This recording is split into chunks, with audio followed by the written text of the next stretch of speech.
Hi, my name is Bente, I'm the Norse Witch, and for today, hello Skadi, I have prepared a little commentary piece for you.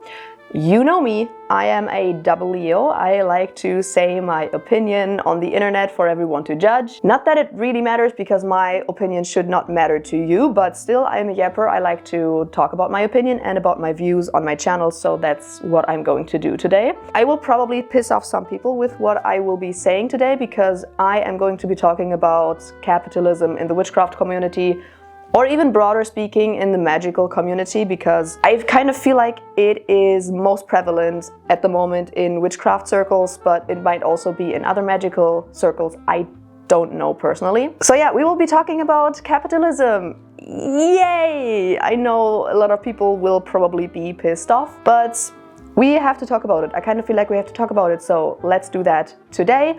Little disclaimer though, it is not my goal to piss off people with this video. I don't want to piss off anyone who has a shop. I ran a shop for multiple years too, I think. So I ran a shop, I do have a YouTube video, I do make haul videos, and I used to make unboxing videos and everything like that. So I don't want to piss anyone off. I don't want to front neither shop owners nor content creators nor people who like to buy stuff. But I still wanted to talk about it because I think it is interesting how capitalistic the witchcraft community really has become. So I don't know, let's talk about it.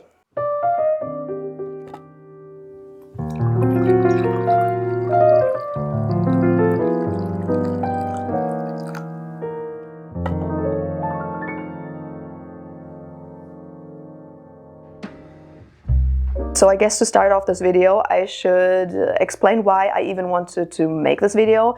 It's not like I just woke up one morning and I felt like, today I'm going to talk about capitalism. No, it was more of a gradual thing for me, because I started witchcraft, I think now 8 or 9 years ago.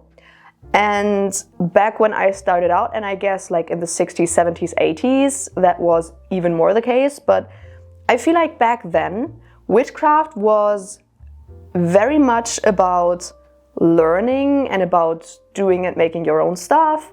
And yes, it was very book heavy. There were a lot of videos and just posts online. YouTube, witchcraft YouTube wasn't really that big back then. TikTok didn't exist, so it was really Instagram mostly, and a tiny little bit of YouTube stuff. Haul videos and things like that, they did exist, and there were a lot of posts, of course, of people recommending books and stuff like that. But I kind of feel like it wasn't as prevalent as it is nowadays.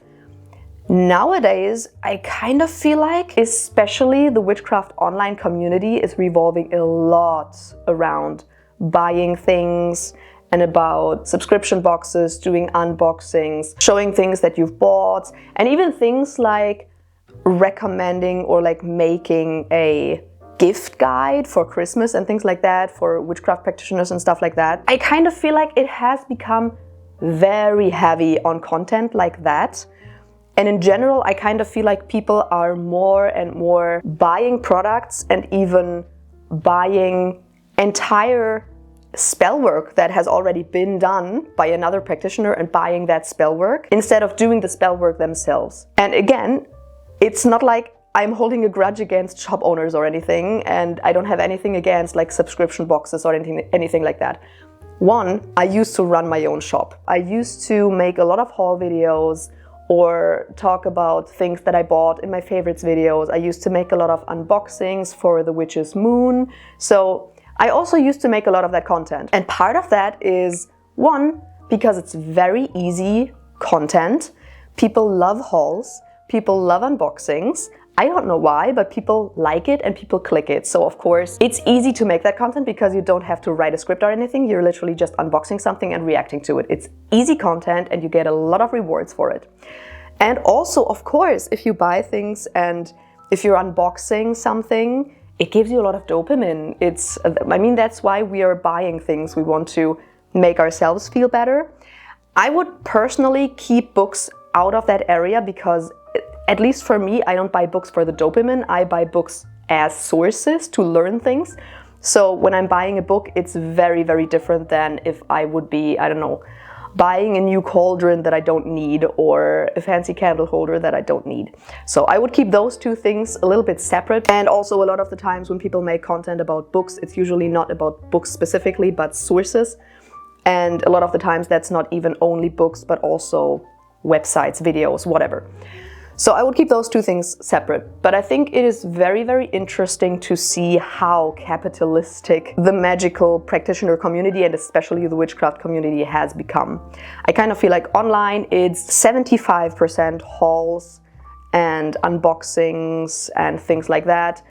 Shops are popping up everywhere, selling more or less high quality goods. There are a lot of trash shops online, and I won't even get into things on Temu or on Wish or on AliExpress, like trash plastic drop-shipped trash. It's literal trash. I don't want to even get into that because I hope that everybody knows that that's bullshit, especially for a magical practitioner who a lot of people pretend like, oh, I have such a good connection to nature and I want to connect with community and all of those things that witchcraft is about, and then they're shopping on Temu and Wish and stuff like that. Won't even get into that because I will go on an entire ranting spree on that, so I will keep that out. But I hope everybody already knows how bad those shops are. And that being said, I don't have anything against shops selling stuff. I don't have anything against subscription boxes. But I think the phenomenon is very interesting because capitalism is really like slithering its way into every single fucking hobby and every single fucking niche. All is about money and buying stuff and consuming.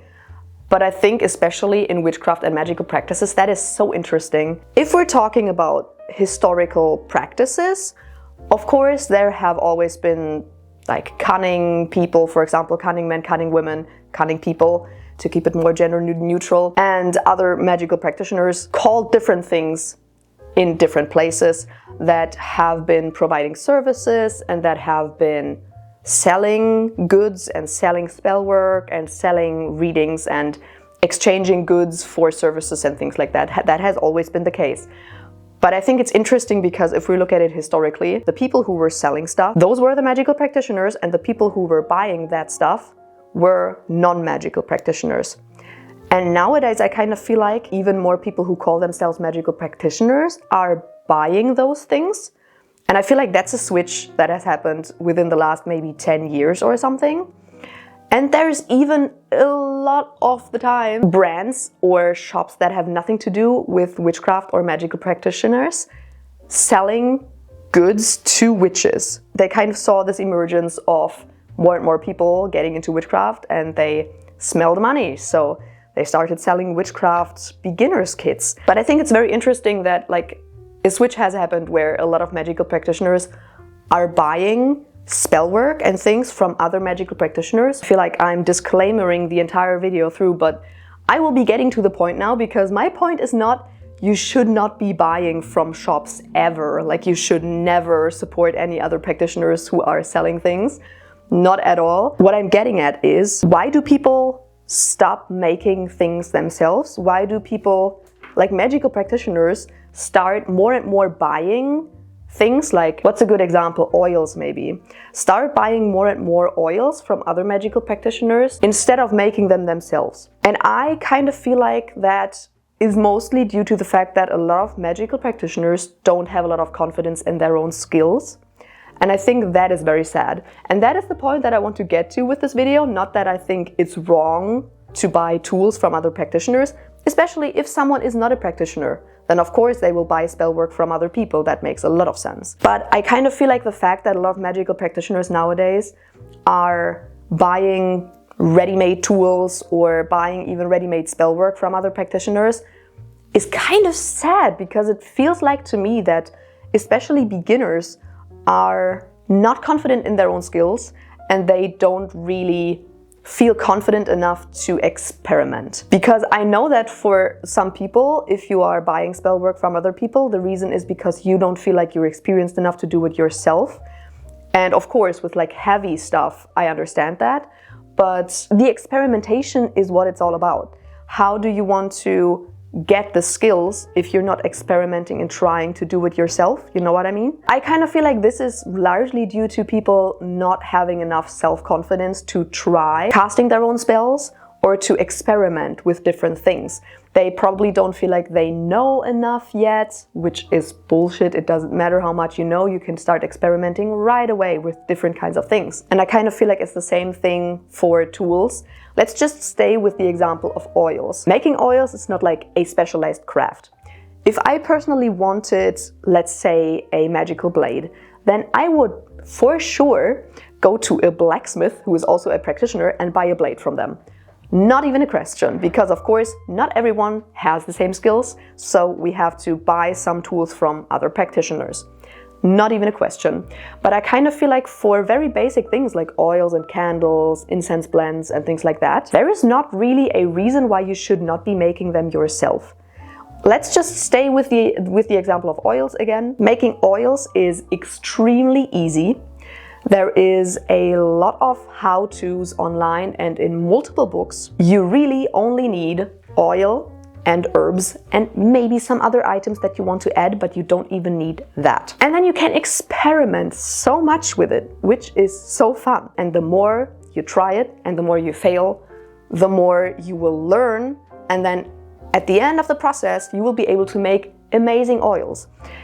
And magical practitioners, historically speaking, would have done it themselves. They would not have gone to another magical practitioner and bought an oil from them or a candle or an incense blend or whatever. Because that was the point of being a magical practitioner. It was the point that you make it and then you either use it for yourself or you use it for other people who are not magical practitioners. I feel like if you don't make any of your tools yourself, you are missing out on such fun. You are missing out also on making tools that are specifically for you and on tools that are, just wanted to say, pigeonholed to exactly the purpose that you want to make it for. You have complete control over the herbs that go into it, or the timing for making it, the timing for harvesting the herbs. You know exactly which planetary influences can go into it, which energies are used to charge the oil. I don't know, you can do so much stuff with it. You can experiment, you can make it for exactly the purpose that you want it for. And that also includes knowing exactly where the ingredients are from, how the ingredients were harvested, if the ingredients were harvested sustainably, and if the people making the products were paid a living wage, if there was child labor involved. If you make it yourself, you know exactly what goes into it, which energies goes into it. Whereas if you buy it, let's say, cheap incense from, I don't know, India probably. I think India makes a lot of incense. If you buy cheap incense from India, you don't necessarily know what goes into it. You don't necessarily always know if the process of making these incense sticks or incense cones or whatever was an ethical process. So by making it yourself, you have complete control over everything like that. And it's so easy. Like incense, it's such a good example because making incense is so insanely simple and easy and fun. I guess that was my little rant. That was the point that I wanted to get to. My point is not that people shouldn't buy things from other practitioners, especially if it's specialized tools like blades or instruments, like if you want a drum or something. Probably buying it somewhere else. I wouldn't know how to make a drum, you know? So like for specialized tools, I totally get it. And in general, feel free to buy from other practitioners. Like, I don't want to say that you shouldn't buy from other practitioners, but my point is that I think it's sad that people are less and less making their own tools and more buying from other people, where I think it makes much more sense to make most of your stuff yourself if you are a magical practitioner, because that's the point. The point is knowing all of that stuff, knowing the energies of herbs and things like that, and then throwing them together to make an incense blend for yourself to use for a specific purpose. That's kind of the point. But again, feel free to do whatever you want. I also know that, for example, harvesting your own herbs if you're living in a big city can be quite tricky, but still you can buy the herbs from another practitioner and then make your own blends from it. That's fun. So yeah, I don't know. I hope people aren't too pissed off at me for calling out the capitalism problem in the witchcraft community, because really I only wanted to get to the fact and to the point that people should be more confident in their own skills, and people should be more experimental and should have more fun with it. I hope you don't feel called out too much. I was calling myself out too, to be fair. If you did enjoy the video, make sure to subscribe and give a thumbs up and ring the bell down below so that you're notified whenever I upload a new video. Feel free to check out my other socials, and if you want to support this channel, then check out my Patreon or my YouTube membership. And I will see you in another video. Bye!